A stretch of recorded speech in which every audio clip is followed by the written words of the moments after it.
Praise the Lord. ஆண்டவருக்கு மகிமை உண்டாவதாக. இந்த காலையில் உங்களை சந்திக்கிறது ரொம்ப சந்தோஷம். இயேசுவின் நாமத்தில் உங்களை வாழ்த்தி ஆசீர்வதிக்கிறேன். மத்தேயு 13:45. மேலும் பரலோக ராஜ்யம் நல்ல முத்துக்களை தேடுகிற வியாபாரிக்கு ஒப்பாயிருக்கிறது. பரலோக ராஜ்யத்தை நிறைய விஷயங்களோட ஒப்பிடுறாரு. அப்படி ஒப்பிடும்போது பரலோகத்தை எதற்கு ஒப்பிடுறாருன்னா, பரலோக ராஜ்யத்தை நல்ல முத்துக்களை தேடுகிற வியாபாரிக்கு. ஒரு வியாபாரி, முத்து வியாபாரம் பண்ணுகிற வியாபாரி. முத்துன்னா விலையேற பெற்றது இல்லையா?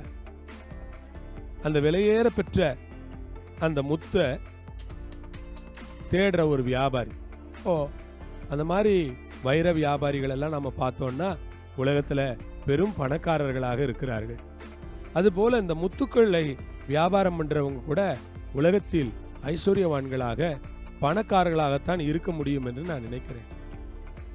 எனவே இந்த முத்துக்களை தேடுகிற இந்த வியாபாரியை குறித்து சொல்லுகிற வேளையில அதோடு பரலோக ராஜ்யத்தை ஒப்பிடுறாரு பாருங்க.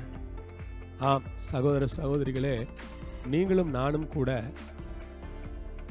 பரலோக ராஜ்யத்துக்காக வாழுகிறோம். நல்ல முத்துக்களை தேடுகிற வியாபாரிகளுக்கு ஒப்பா இருக்கிறோம். பரலோக ராஜ்யத்தை கண்டுபிடிச்சிட்டோம். இப்ப என்ன செய்யணும்? விலை உயர்ந்த ஒரு முத்தை கண்டு, பரலோக ராஜ்யம் ஒரு விலை உயர்ந்த முத்து. அந்த பரலோகத்தில் இருக்கிற பிதாவாகிய தேவன், கர்த்தராகிய இயேசு, பரிசுத்த ஆவியாகிய தேவன் விலை உயர்ந்த முத்து. இயேசுநாதர் நம்முடைய விலை மதிப்பில்லா முத்துவாயிருக்கிறார். அந்த விலை மதிப்பில்லா முத்தை கண்டீர்களா? உங்களை பார்த்து கேட்கிறேன், இயேசுவை கண்டீர்களா? அவருடைய மகிமையை கண்டீர்களா? அவருடைய கிருபையை கண்டீர்களா? அவருடைய வல்லமையை, அவருடைய பராக்கிரமத்தை கண்டீர்களா? அவருடைய மகத்துவத்தை கண்டீர்களா?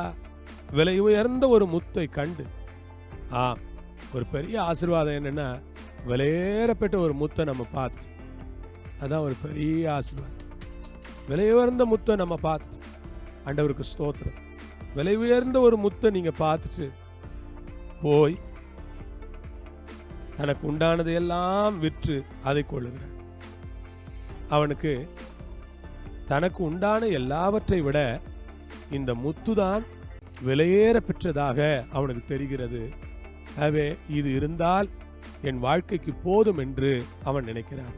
இது இருந்தால் வாழ்நாளெல்லாம் நான் செல்வமா இருக்கலாம், இது இருந்தால் எனக்கு எல்லாம் கிடைக்கும், அதனால முதல்ல இதை வாங்குறேன், எல்லாத்தையும் கொடுத்துட்டு. கர்த்தருக்கு ஸ்தோத்திரம். ஆகவே நம்முடைய வாழ்க்கையில் இயேசுவை சம்பாதிப்பதற்காக, இயேசுவை சுதந்தரிப்பதற்காக, இயேசுவை பெற்றுக்கொள்வதற்காக, இயேசுவை நம்முடைய இரட்சகராய் ஏற்றுக்கொள்வதற்காக, இயேசுவை நம்முடைய ஆண்டவராய் ஏற்றுக்கொள்வதற்காக, இயேசுவோடு வாழ்வதற்காக, இயேசுவோடு நடப்பதற்காக நம்முடைய வாழ்க்கையிலே அருமையானவர்களே, நாம் நிறைய விஷயங்களை இழக்க நேரிடலாம். நிறைய விஷயங்களை நாம் விற்க நேரிடலாம். நிறைய விஷயங்களை நஷ்டமடைய நேரிடலாம். ஆனால் இயேசுவை நாம் கண்டுபிடிப்பது மேலான காரியம். அப்படி இயேசுவை நாம் கண்டுபிடித்து விடுவோமானால் இழந்ததெல்லாம் ஒன்றுமில்லை, எல்லாவற்றையும் அவர் திரும்பி கொடுப்பார். அதனாலதான் பேதுருவுக்கு சொன்னார், பேதுரு சொன்னார், எல்லாவற்றையும் விட்டுட்டு உங்களை பின்பற்றணுமே. ஆமா, எல்லாத்தையும் விட்டுட்டீங்கல்ல, இந்த முத்துவை நீங்க கண்டுபிடிச்சிட்டீங்கல்ல, அது பின்னால போயிட்டீங்கல்ல. இப்ப அவர் என்ன சொல்றார் தெரியுமா? உங்களுக்கு பூமியில துன்பங்களோட நூறத்தனையா கிடைக்கும், பரலோக ராஜ்யமும் கிடைக்கும், நித்திய ஜீவனும் கிடைக்கும்னு சொல்லுகிறார். கேட்கிற அன்பானவர்களே, விட்டுட்டீங்களா? இழந்துட்டீங்களா?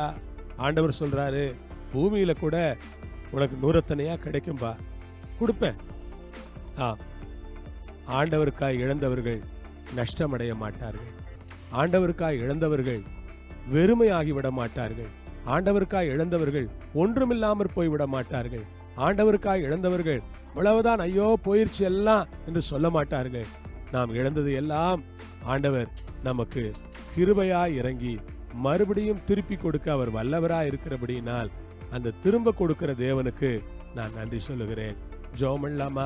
கர்த்தர் அந்த விலையேற பெற்ற முத்தா இருக்கிறபடியினால், நீங்கள் எதை இழந்தும் இந்த முத்தை சம்பாதிக்க நினைக்கிறபடியினால், இந்த விலையேற பெற்ற முத்துவா இருக்கிற பரலோக ராஜ்யமும் இயேசுநாதரும் நமக்கு எல்லாவற்றையும் திரும்ப கொடுக்க, நம்மை ஆசீர்வதிக்க, நிறைவாக்க வல்லவராய் இருக்கிறார். என் தேவன் தம்முடைய ஐஸ்வர்யத்தின்படி உங்கள் குறைவுகளை எல்லாம் கிறிஸ்து இயேசுவுக்குள் மகிமையிலே நிறைவாக்குவார். பரலோகத்தில் இருக்கிற எங்கள் பிதாவே, இயேசு கிறிஸ்துவின் நாமத்தில், இயேசு கிறிஸ்துவின் மூலமாய் அருமையான வேளையில ஜெபிக்கிறேன். பரலோக ராஜ்யம் நல்ல முத்துக்களை தேடுகிற வியாபாரிக்கு ஒப்பாய் இருக்கிறது. விலையேற பெற்ற ஒரு முத்தை கண்டு தனக்குள்ள எல்லாவற்றையும் விற்று அதை அவன் வாங்குகிறான். இயேசுவை வாங்குவதற்காக, பரலோகத்தை சுதந்தரிப்பதற்காக எல்லாவற்றையும் நாங்கள் இழந்தாலும் கூட பரவாயில்லை தானப்பா. எல்லாவற்றையும் நஷ்டம் என்று விட்டேன், குப்பையாக எண்ணுகிறேன், எல்லாவற்றையும் இழந்தேன். என் இயேசுவை ஆதாயப்படுத்த அது ஒன்றும் குறைவானதல்ல, அது மேன்மையானதே சுவாமி. அந்த மேன்மையை உம்முடைய மக்களுக்கு தந்து ஆசீர்வதிப்பீராக. இயேசுவின் மூலம் பிதாவே, ஆமென். உங்களை கர்த்தர் ஆசீர்வதிப்பாராக. ஆமென்.